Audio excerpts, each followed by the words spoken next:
The hidden science of human behavior. What psychology says about jealousy and the people around you. Let me ask you something uncomfortable. Think about the last time someone in your life went cold on you. No warning, no explanation, just distance. Or maybe they started poking holes in everything you did.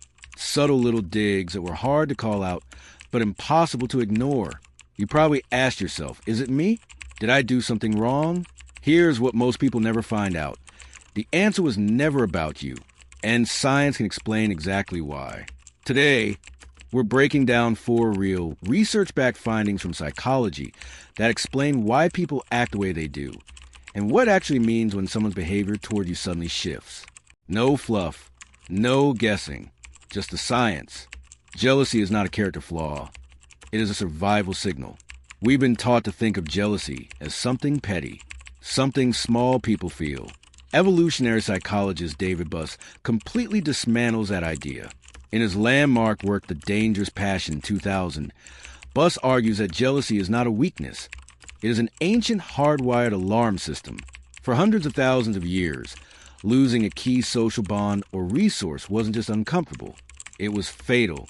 Jealousy evolved as the brain's way of screaming, protect what matters. And neuroscience backs this up in a striking way.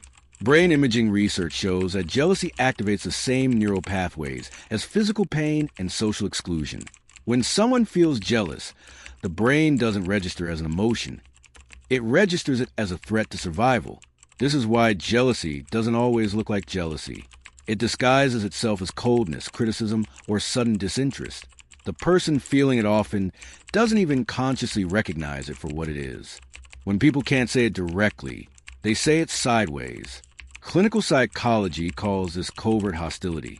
When someone feels threatened but can't confront you openly, they redirect. It comes out as sarcasm, cold silence, or a backhanded compliment.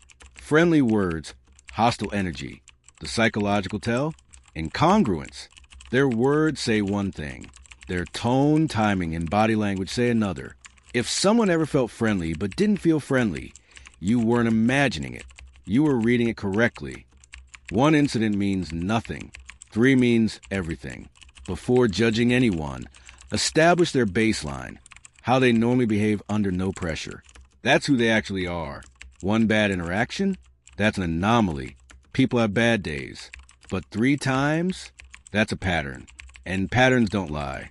Character isn't revealed in a moment. It's confirmed through repetition.